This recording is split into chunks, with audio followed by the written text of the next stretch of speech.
Welcome to episode number 234, where I'm speaking with Kamalesh Hooven about integrating yoga therapy and Ayurveda. We talk about working with the subtle and gross body to heal, and we also discuss the tanmatras, the 3 bodies, the 5 sheaths, the chakras, the nadis, the vayus, and the internal limbs of yoga. So please stay tuned.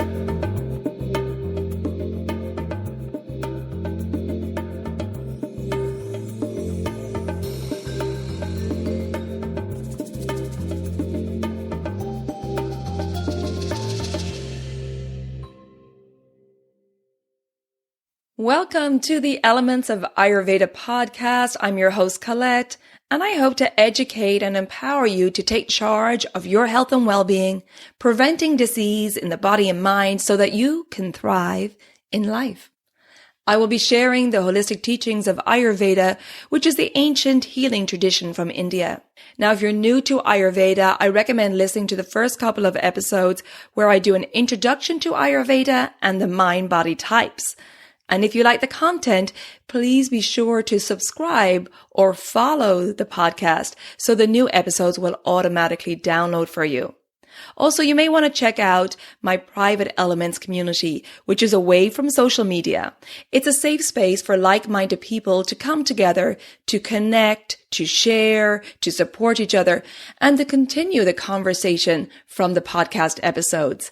Check out the link in the show notes or visit my website, elementshealingandwellbeing.com, and just click on the community tab. And I hope to connect with you there. Thanks for listening. And now here's a new episode. This episode is sponsored by the Madonna Insitute. Imagine studying yoga and Ayurveda in the elements on a mountaintop campus on the central coast of California, amidst the redwoods overlooking Monterey Bay. Madonna Insitute is a regionally accredited institution whose programs are recognized by NAMA. They offer the Ayurvedic Health Counselor and Ayurvedic Practitioner programs, as well as the unique WASC accredited Master of Arts in Ayurveda. Their community of students meets monthly on the mountaintop with complimentary online sessions held weekly. Students dive deeply into Ayurvedic medicine, and the study of classical yoga and Sanskrit round out the curriculum. MMI also offers an Ayurvedic Yoga Therapy program, which is approved by both NAMA and IAYT. Looking where to begin? Look no further. Madonna Insitute. Visit them online and see what they have to offer. And you can find that link in the show notes. Hello and welcome back to the Elements of Ayurveda podcast. Today I'm very happy to introduce Kamalesh Hooven, who is Provost of Madonna Insitute, a regionally accredited college located on the central coast of California. She is the director of the Ayurvedic Yoga Therapy program, and Kamalesh has a master's degree in Ayurveda and is a certified Ayurvedic practitioner, as well as a certified yoga therapist. She divides her time between California and her home in Antigua, Guatemala. Kamalesh, it's a pleasure to have you on the podcast. Thank you for joining us today. Thank you, Colette, for having me. Well, I'm looking forward to this conversation, integrating yoga therapy and Ayurveda. And what I'd love to start with, Kamalesh, is an explanation of Ayurvedic yoga therapy for listeners who are not familiar with it, please. When we think about yoga therapy, according to my teacher, Baba Haridas, it would always have a great element of Ayurveda, but yet a lot of people are yoga therapists and sort of this sports way of looking at it. I think that's less and less and less the case. But when we say Ayurvedic yoga therapy, we really mean that you're looking at all of the yoga practices, everything from asana to pranayama to mantra to mudra, everything through the lens of Ayurveda. So every practice would be different depending upon the individual, like every Ayurvedic consultation is different depending upon the individual. Okay, great. So it's a real holistic view and through the lens of Ayurveda, as you said. And so how does Ayurvedic yoga therapy work with the subtle body? You mentioned the practices that you work with. And can you detail that a little bit more for us? In particular, the methods used. You mentioned asana, pranayama, mudra. Yes. Well, as we know in Ayurveda, we can work on healing through the subtle body or the gross body. And both can be accessed relatively well. They're both always affected, right? So if we're working with the gross body, the stula sharira, then we're really working with the 8 limbs of yoga. We're working with mantra and mudra, and these are the limbs of the 8 limbs of Ashtanga yoga, but also the limbs of Hatha yoga. So it may be mudra, shatkarma, whatever the practice is, we try to look at it through the lens of Ayurveda. And if we're working with the subtle body, then we're working more with the tanmatras, which are through the senses and the sensory perception and the way that we actually bring in this information and distribute it throughout our knowledge base through manas, the mind. So it's working at both levels simultaneously, but you can take an approach through the subtle therapies, through the tanmatras, or through the Pancha Mahabhutas, the gross body. Either way is approachable. And often in Ayurvedic yoga therapy, well, in all of yoga therapy that has an Ayurvedic bent, I don't want to think that someone doesn't have that in their name, that they don't teach Ayurveda. Right. But because truly all yoga and all Ayurveda start from the same basic philosophical roots. They come from the Shad Darshan. Yoga is one of those Shad Darshan, one of the 6 philosophies, 6 Eastern philosophies. And Sankhya is the other one. And both yoga and Ayurveda use Sankhya, which gives us the tanmatras. And the tanmatras, of course, give us the Panchamahabhutas. So the tanmatras are the subtle sensing, the senses that how we sense. So sound and touch and form and odor and taste and odor. So those subtle ways of bringing information into the body, everything comes in through the senses.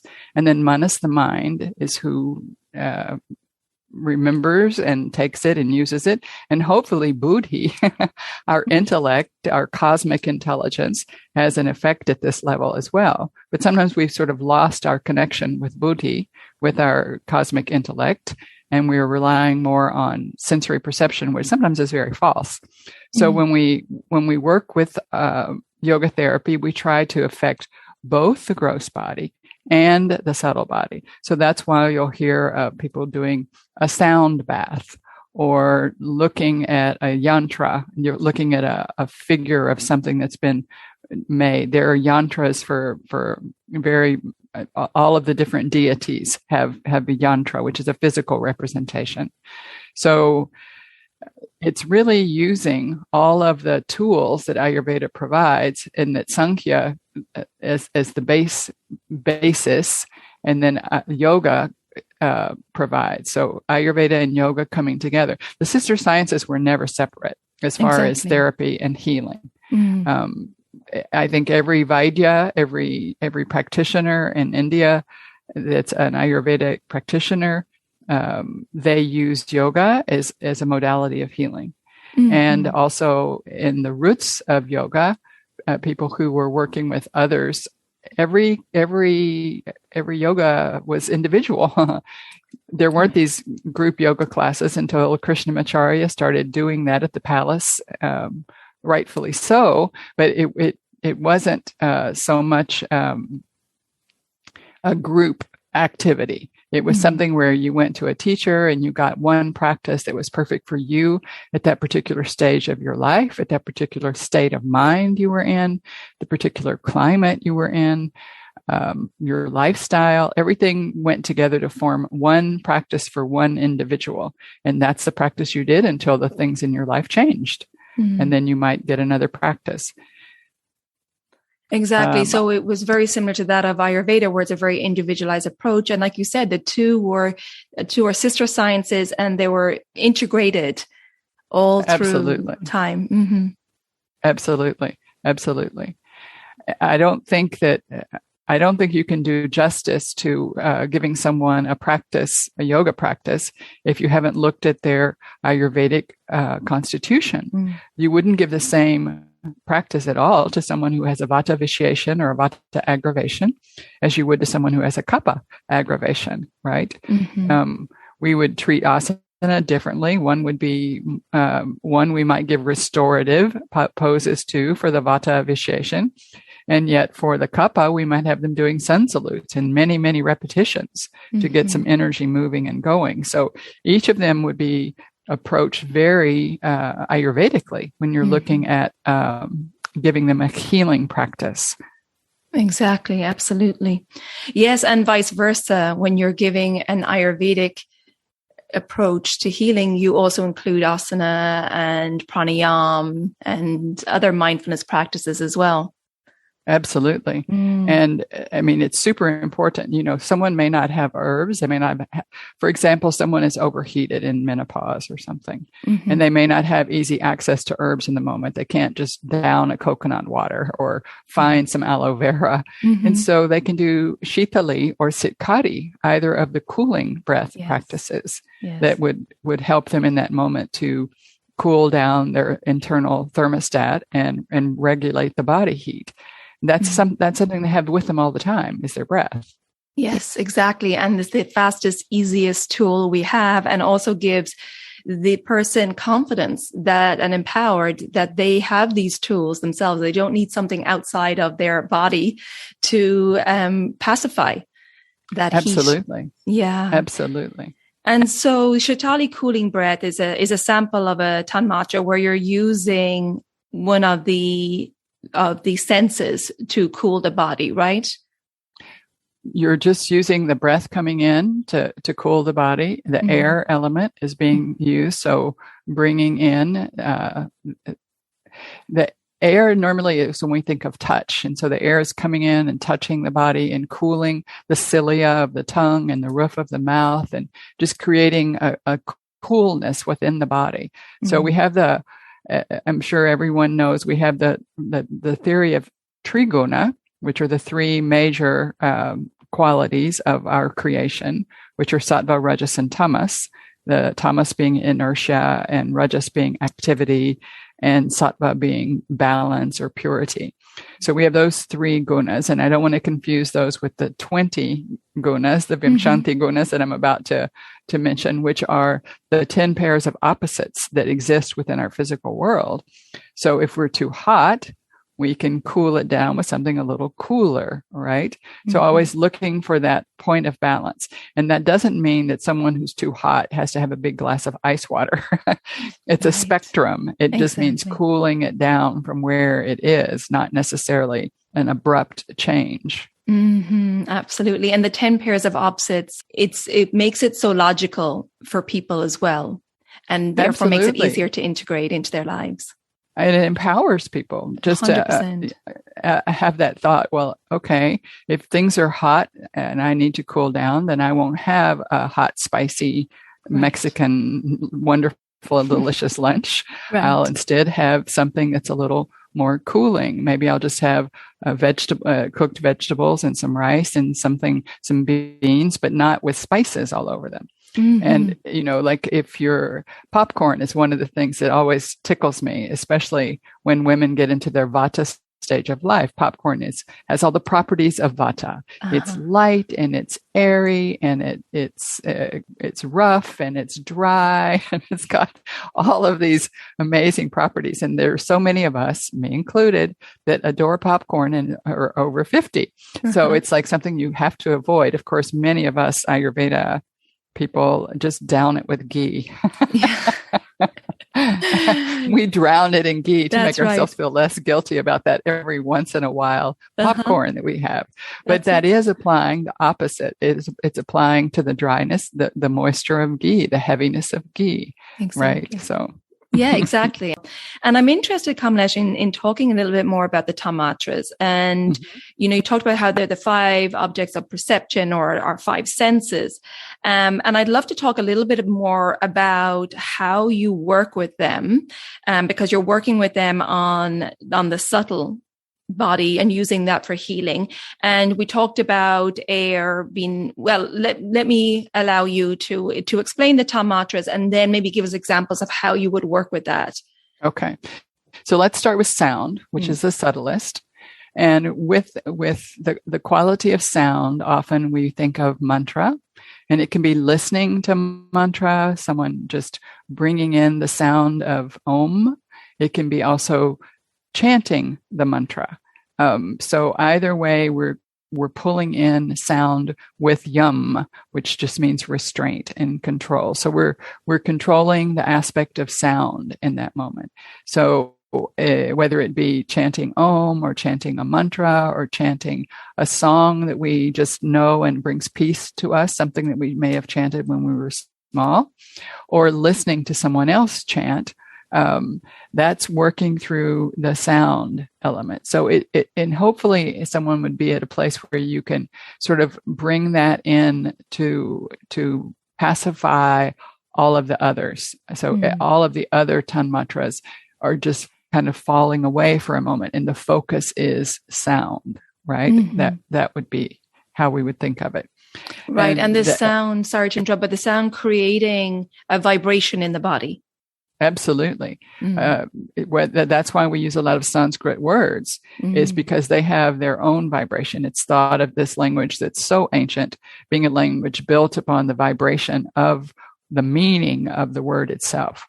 So when we chant a Sanskrit shloka or sentence or phrase, then we're trying to bring that element into our being. And it's said that our body recognizes it, that it's in our cells at a cellular level, that the sound is something very ancient that's embedded within our nature.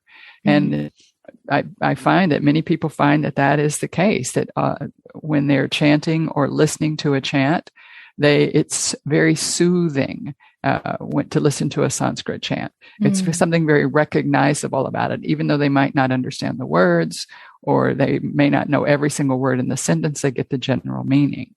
That's wonderful. So the vibration changes, and we're hopefully bringing them to a higher vibrational level.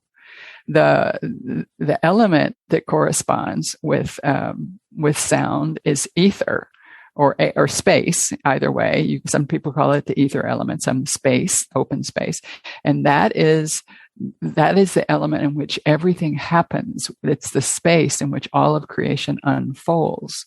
So touching into that vibration of the space, it's kind of like modern day physics telling us that we aren't a lot except space.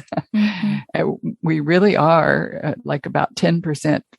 I think it said the human body would fit into a teaspoon of how much particles we are compared to how much space we are. So touching into sound, kind of recalibrating the vibrational quality of the body-mind complex. And then the next tanmatra, which is air element, is what it turns out to be, is touch. So sparsha, which really... I always, when we're doing a meditation, I have people think of a very gentle breeze on their face. And then I have them also think of a lot of air, like a tornado or a hurricane, something that's moving the ocean and making waves. So really seeing that it can be gentle touch and it can be powerful touch, either way. But this is where we often use the breath itself, because it is manifest of the air element. So when we use a pranayama, and we're really using the power of the breath itself, it also is through the skin, because it's how we perceive touch. It's also our hands and everything. So doing a massage, getting a massage, doing a self-massage, abhyanga, a self-oil massage every day, can bring in a different sense of the body. We often ignore our own physical bodies to the detriment of ourselves, right? So just spending that little bit of time every morning with our body, with that physical, with going through the physical to get to the subtle sense of touch with a massage. I think that's probably one of the best ways to think about it, is massage. And like you said, we do often ignore this wonderful vehicle we have throughout our life. And just by doing a simple practice of the abhyanga oil massage, that you're actually having that physical touch, giving your body some of that well-deserved attention and care that it needs. Absolutely. And love, just self-love. Yeah. And if someone doesn't have time for a whole body massage, then they can massage their feet with warm oil. Mm-hmm. They can also just, if they can't massage with oil in the moment, they can just run their fingers through their scalp and give their head and their scalp a really good massage, and press on their eyebrows and their chin, and really just bring all of that into the head region, which we are so much in our head and our heart. Just bringing the sense of touch into these two places, the feet and the crown of the head. So grounding. Yes, absolutely. Absolutely. And then the third element is form. And that would be it comes out of the fire element. So that is related to sight. And that is bringing in and feasting on things with our eyes.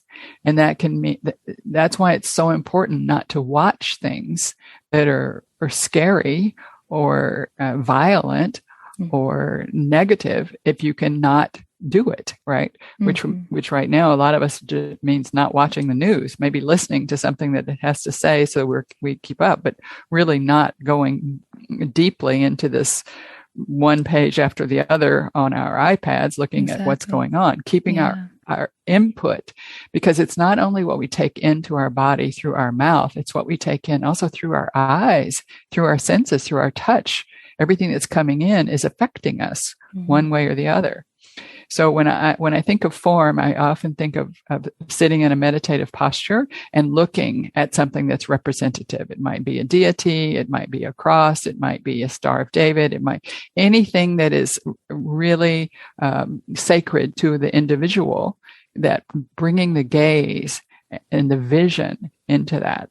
And then you can close your eyes and visualize, which is also a very important aspect of working with this. You can visualize the form and then find the properties of the form, and take yourself through that mental exercise of all of the properties of the form that you're looking at to calm down the mind. Sometimes people will say, I had a dream about my mom last night, and that's bringing that form into our body because perhaps it's something that can help us.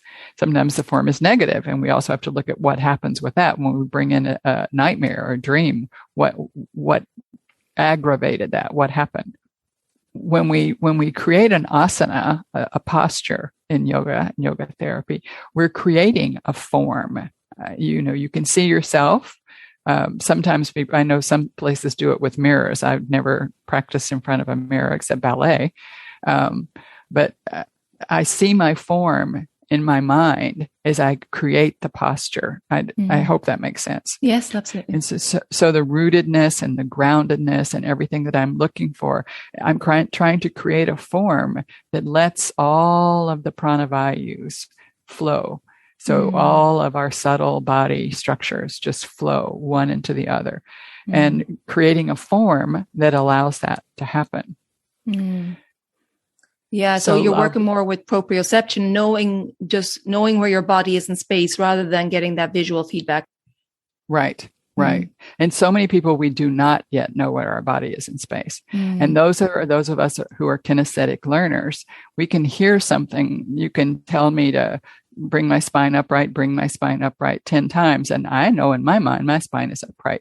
Not until you come along and touch me do I have any idea that my spine wasn't upright, Right. So we often need that little bit of help to bring us back. Right. And, it doesn't have to be through touch. It can be through mirroring. It can be through a vocal cue, but still just letting us know that where we are in space is often unknown to many of us. So true. And that's, again, all about connecting with our body, right? Because we have this in the modern world, we're so disconnected that it's bringing all our awareness back into our body and into our limbs and into that proprioception. Right. Right. Absolutely. And then the next tanmatra, which is tasting and perceiving something. I think that's and that relates to the water element, right? So when we think about taste, when I say, a tart lemon, often the mouth will begin to water. Or when I mention a hot and spicy jalapeno pepper, we can feel those sensations somewhat just within our mind without having to have the actual food, if we have tasted it before. If I tell you a jackfruit and you've never tasted it, you wouldn't know the qualities that would come with the astringent quality that might come in your mouth with tasting something that you've never had before. So working through taste, what I think of always when I'm thinking of taste myself is prasad, which is a food that has been blessed, a food that has been made holy. And I like to think of that as every single meal that I take, that I have spent time with the food and blessed those who got it to my table, and any sacrifices that were made for that to happen, whether it be what's on my plate or the people who had to sacrifice to get it there. And just that consciousness of taking a meal. So as an Ayurvedic yoga therapist, we do pay attention to someone's meal, not just what they're doing for what we would call a yoga practice. We unite it all. It's not going to do any good if I tell someone to do a set of asana that seems really perfect for their imbalance if they're at the same time having a diet or a lifestyle that is completely contradictory to what I just gave them. You know what I'm... Yeah, absolutely. Yeah. Absolutely. Yeah. And so this focus on food, so not only maybe saying a blessing over your food or eating in a conscious way, but also knowing the source of your food, that you're choosing produce that's sattvic. So maybe from the farmer's market and knowing as much as you can, the source of that food. Absolutely. Absolutely. And so, we encourage people to eat local, to eat fresh as much as possible. Yeah. My generation grew up with a lot of frozen foods and canned foods. And so, of course, we really want to stay away from that. And just encouraging people to realize that every single meal can be a blessing to the body-mind complex. Every single meal, everything we put in our body. And to remember that what we're putting in our body, like between a meal, has a complete effect on the body. So, for example, a yoga practice that I might give someone who has a tendency to eat between meals, because we want to encourage people not to eat between meals. We want to get their digestive fire going, get them digesting that meal, and leave the fire and to do its work for the rest of the time until the next meal. We don't want to continue to put food in that grazing concept that we have. The body doesn't work like that. We need to stoke the fire and let the fire digest the food, and give a few hours before we have the next meal, 3 or 4 hours, depending upon someone's constitution. But the yoga practice that can help with that is if someone can't do that, every time they're reaching for something, they can either do a mantra, they can do a mudra, they can even take a posture. That might be the time they take a balancing posture. Something, I'm going to the cabinet and I stop and I do tree pose because it requires me to focus and ground. All balancing poses are grounding. So really helping me to ground down and remember that I don't need that food right now. I need to just wait until my next meal. And so often a yoga practice can help us get through things that Ayurvedically we know are a good recommendation, but we don't have anything else to give them. We can't give them a food to substitute the food, but we can give them a practice to substitute the food. That's great. And particularly a grounding practice, because sometimes you may find that you're using food to help you feel grounded. Absolutely. Yeah. Absolutely. The last of the tanmatras, which is smell. I think of incense at the temple every time I think of working through smell. But you can also think of smells from your childhood, like someone baking an apple pie, like someone putting a fire in the fireplace, and that first smell of smoke. There are all of these associations with our mind, with smell, with remembering it. And that is the earth element. In Guatemala, we have a lot of churches have adobe floors, which is just mud. Mm-hmm. And I think of that they throw water on the adobe. And I love to walk into the church when they've just freshly sprinkled the whole floor with water. And it's that smell of a spring rain. It's that smell of wet dirt. Yes. Isn't that lovely? Even when you have a rain shower and it's that really earthy smell, it's such a beautiful smell. It is. It truly is. Yeah. And the groundedness that I think can come from that. Mm-hmm. So here it's as we begin to move into the elements themselves, we see that is our grounding area, looking for structure. So the building blocks come out of the earth element. So when we're thinking of smell, it can be incense. We can in any way that we can bring a pleasant smell into a room.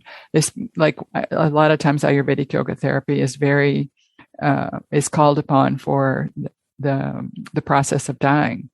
Yes. And bringing in smells that were comforting to that person, whether it be making a holiday punch with clove and cinnamon and ginger on the stove to kind of fill the house with that odor, or whether it be burning an incense because that was familiar to them in their history of growing up, something that is a smell that's familiar that will take them back to a time of peace and comfort and stability can also be really helpful.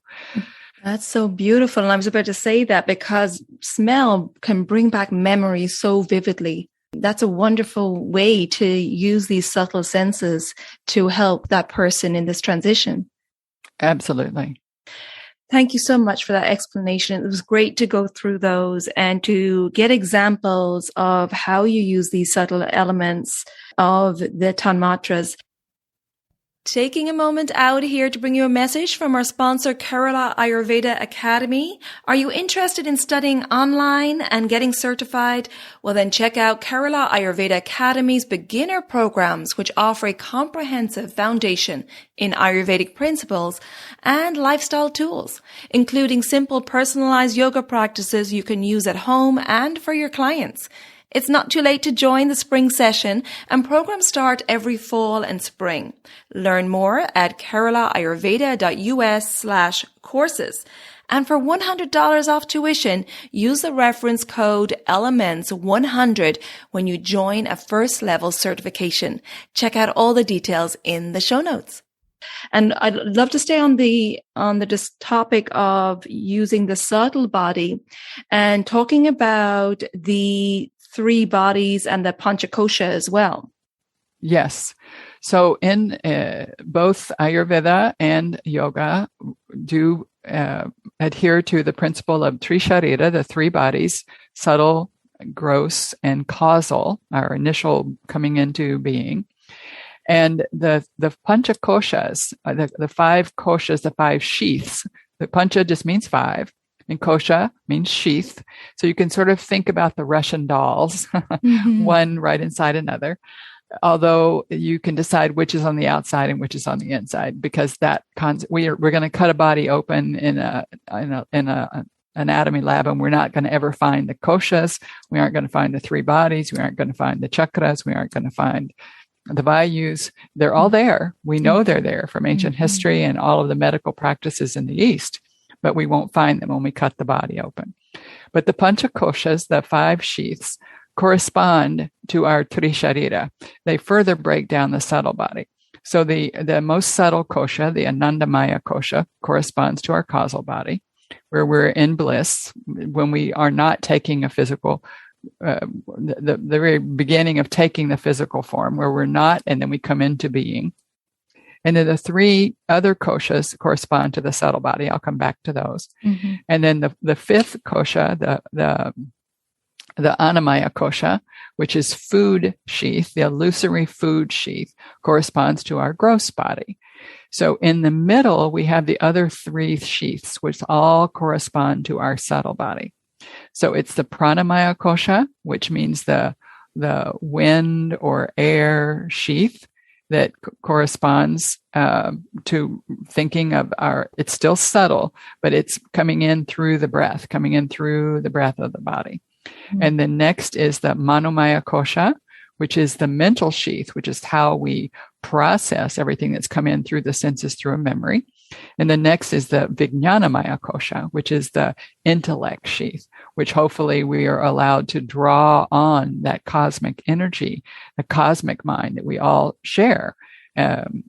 It's sort of hard to explain it without a visual. I'm used to teaching this by writing on a big board and having people draw their own charts as we go through it. But nonetheless, we see that we have these 5 koshas. So we can work through the Annamaya Kosha, the food sheath, the physical body.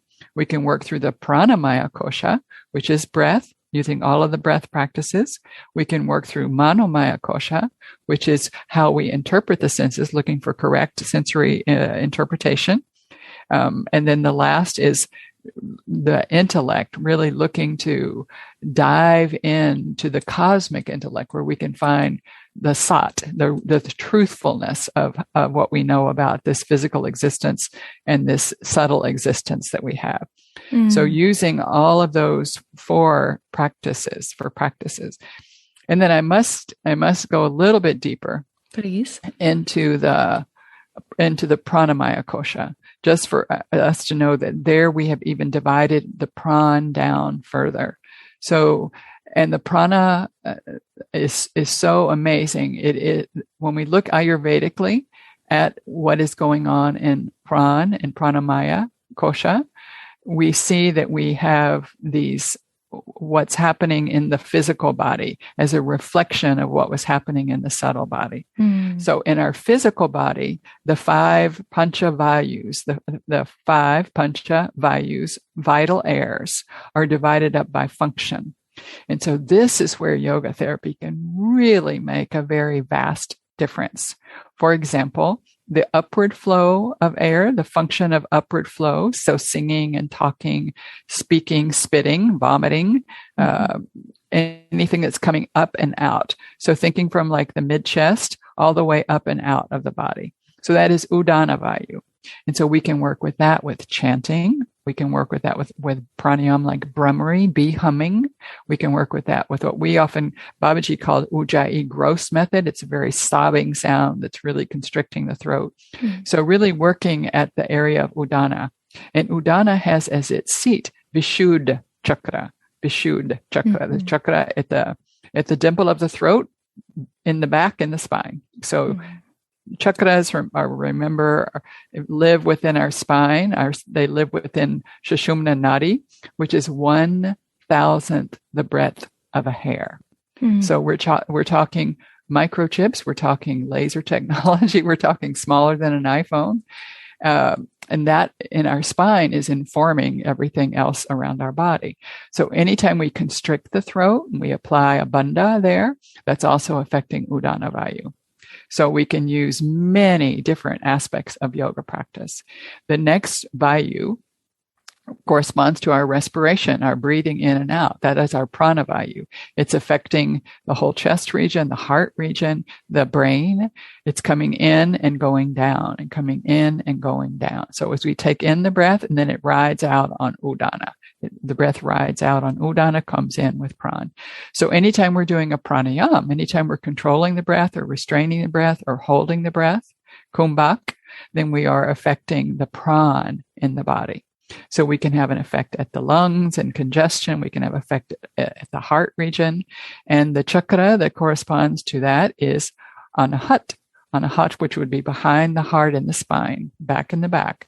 We always are getting accustomed to seeing chakras big on the front on a t-shirt. And I just want to remind us that they're in the spine and they're not on the front of a t-shirt, and they're definitely not big.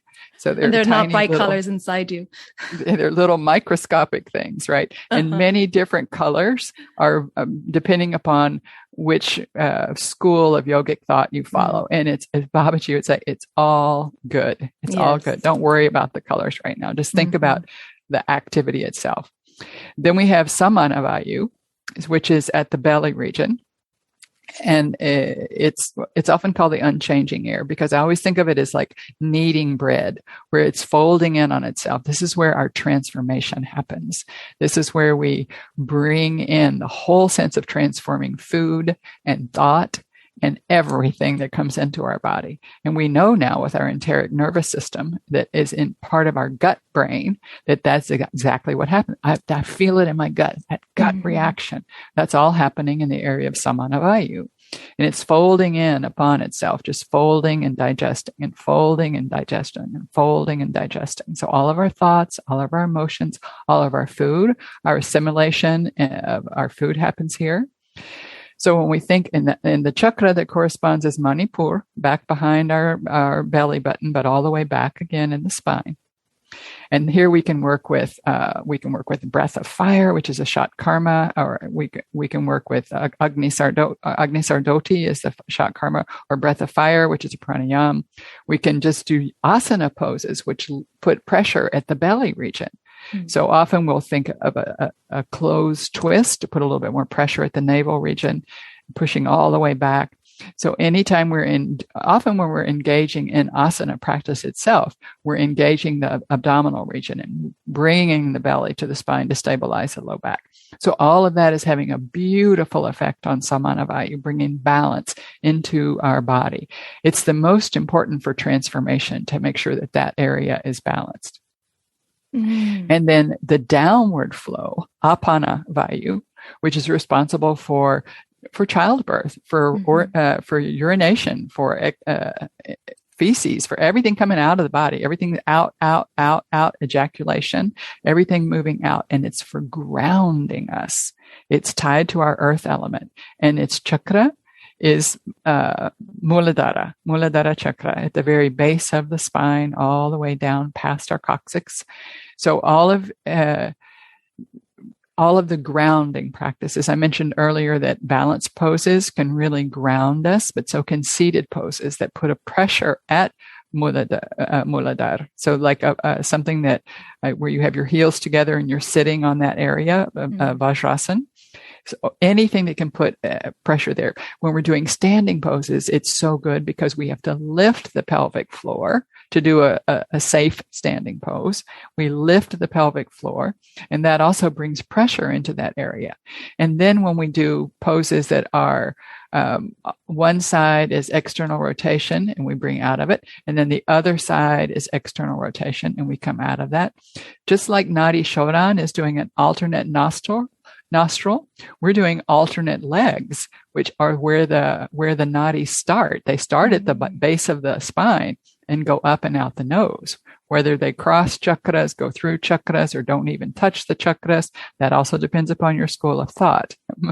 But we do know that they start down there. So every time the poses are with one leg at a time, one leg in external rotation, we're stimulating that area of Muladhara chakra, and we're working on apana vayu, working on that downward flow, that grounding, that keeping us nice and stable. And then the last of the vayus, when we're looking at the 5, the Pancha, because there are some sub vayus, I do want to be clear, but we usually work with the 5. And that would be our Vyan vayu, which is responsible for circulation of the blood, of the lymph, everything that's moving through our body, all of the little cells that are running and getting things in other places. So our hormones, everything that's happening in the body, circulatory wise. And so with that, also the standing poses that get us big and broad and occupying a lot of space can really be super good for bringing in circulation.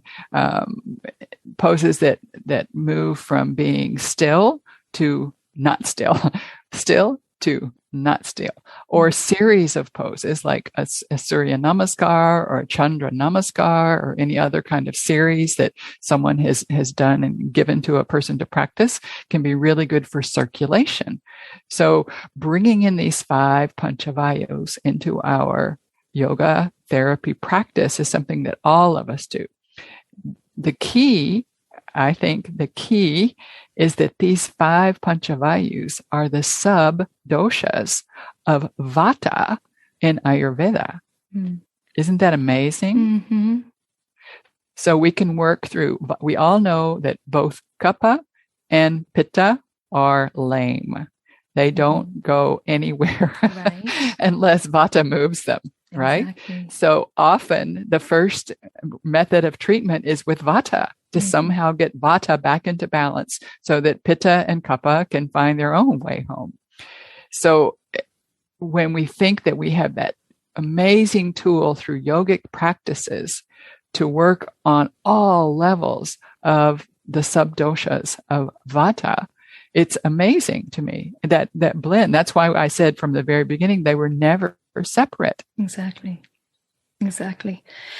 Amazing information there. Thank you so much. You really incorporated everything, the 3 bodies, the Pancha, Kosha, or 5 sheaths, chakras, nadis, and vayus. That was a fantastic explanation. And thank you so much.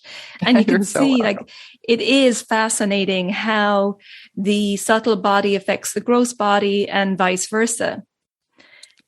It is truly, we are one. Yeah. And I think the biggest realization in yoga and Ayurveda is when we realize that we are one. Literally, we are one. I think the Beatles said it perfectly. I am you and you are he and he is she and we are all together. I love it. Yes. And as is the microcosm, our body is all one. So we need to have awareness of everything that's coming into our senses, into our body, on our body. So too is the macrocosm, that we are all one and need to have awareness of how we interact with others. Absolutely. Yeah. And then we're reflections. When we look into the eyes of another person, it's just a reflection. Absolutely. Yeah. Yes. Beautiful. Yes. And as we finish up here, Kamalesh, I'd love to talk a little bit. We spent some time in the subtle body today, and I really wanted to do that because that information was fantastic. And as we finish up, I'd like to talk a little bit about the gross body, and in particular, touch a little bit on the 8 limbs of yoga, which I have discussed in detail in another episode. So if there's particular limbs that you want to talk about in regards to Ayurvedic yoga therapy, I would love to talk a little bit about what we call the internal limbs. Great. So we have the external limbs. That means you can see them. We have the bridge, which is pratyahara, beginning to withdraw the senses. And then we have the internal limbs, which are dharana, concentration, dhyan, meditation, and samadhi, which is a trance state or union, however your particular school of thought has described that. We as teachers can teach dharana. And that's all we can teach. We give you a practice and we hope and pray that it leads you to dhyan or samadhi, that it leads you into a meditative state or it leads you into a union state. We can give you a practice for concentration. So, for example, I give you the mantra Om. And I tell you that all I want you to do is put your clock for 5 minutes. And for the whole 5 minutes, I want you thinking of Om and just Om. So I want your mind to repeat O on the inhale, on the exhale, O on the inhale, on the exhale. And you start your practice and you hit the timer. And all of a sudden you realize that you were wondering, where's my car? Did I park my car somewhere this morning? Oh, whoop. Om, Om, Om. What's going to be for breakfast? Oh my goodness. What's breakfast? Oh, Om. And then you realize you look at the clock and only 2 minutes have passed and you've already been in 3 different places. And that's concentration. And we are working on it, right? And that is the daily practice of concentration, daily practice of concentration. And that's what's so important for you to keep in your daily practice, because it trains the mind, just like you're doing a push-up at the wall until one day you can do a push-up on the floor, because it's training your triceps, it's training your pecs, it's training your rhomboids. So it's just that training. Then one day you hit the timer, 5 minutes, and you're Om, Om, Om, Om. Oh my goodness, the timer went off. That's meditation, where it was just you and the Om. That's just nothing else came in. That's a meditative state where you were able to concentrate on the object of concentration. When you merge with the object of concentration, which means you fell away and you were Om-ness, that's samadhi.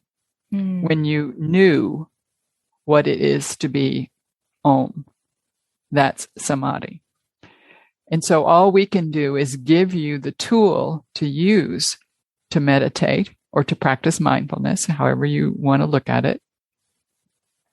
But what happens is up to you and only up to you. And you are the only one who will ever know if you've ever reached a meditative or a samadhi state.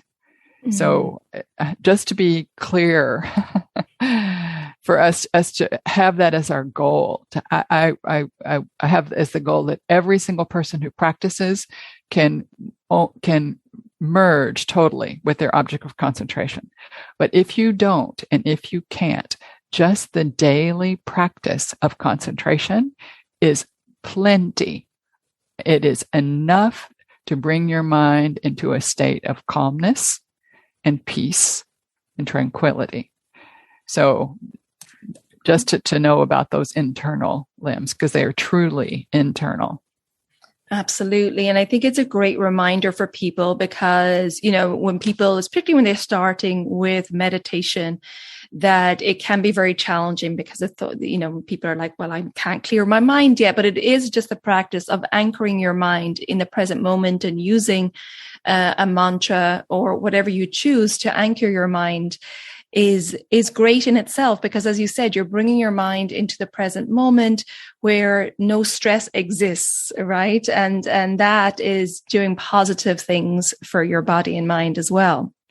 Absolutely. Yeah. Absolutely. And if you're a visual person, I saw a study probably about 25 years ago of high school kids. Well, I think they were junior high kids, where they gave them each, this is how old this study was, they gave them each an electric clock that you plugged in, and it was the digital clock that it turned each minute. So 8:54, 8:55, 8:56, 8:57, 8:58.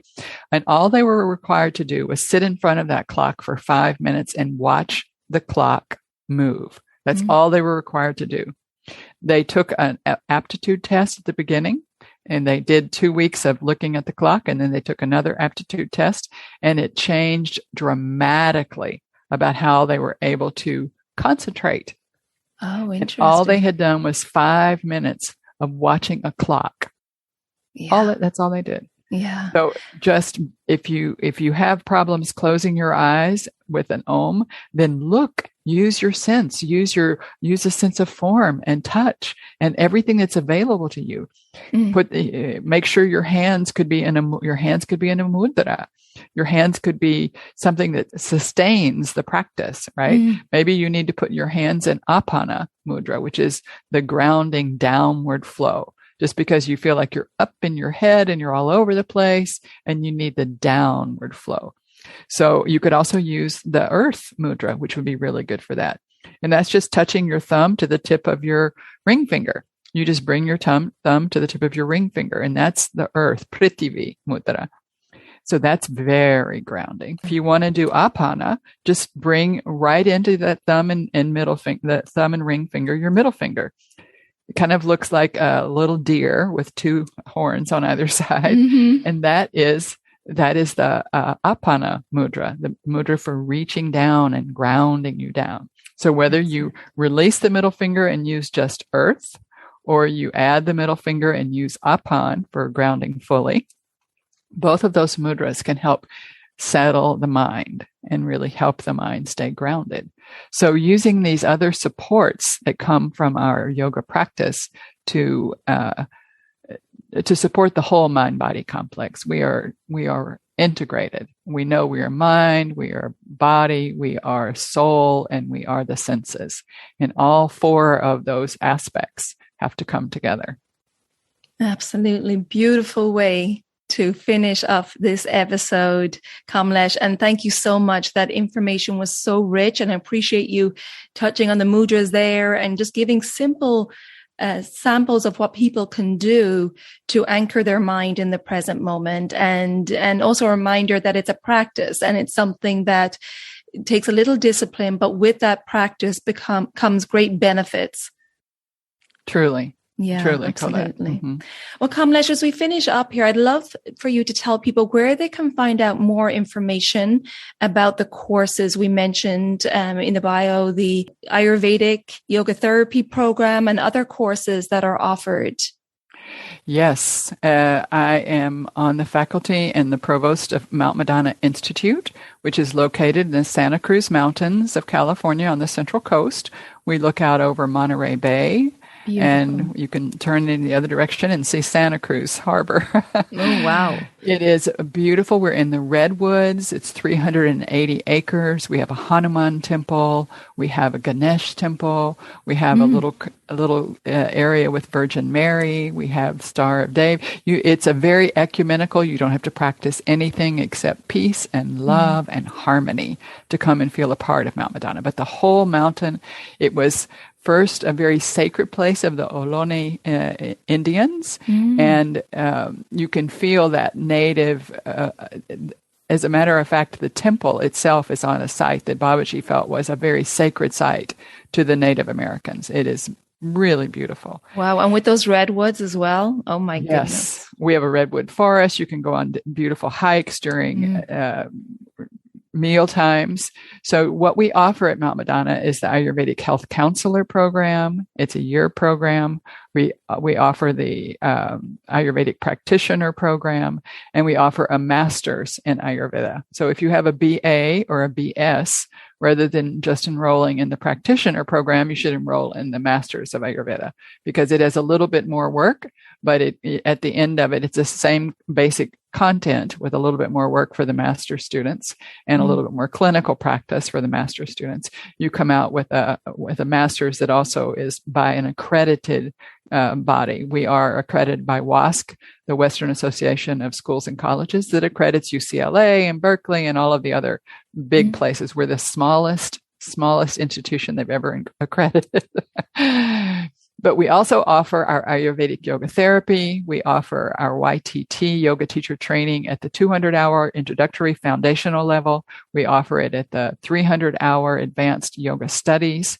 And our Ayurvedic Yoga Therapy practice requires you to take along the way. You can start with either one, but you have to have already done your 200. You have to have a year of teaching yoga and 2 years of personal practice. But once you've done that, then you join our YTT 300 or Advanced Yoga Studies. And then you join after that, the Ayurvedic Health Counselor, or you can do in reverse order.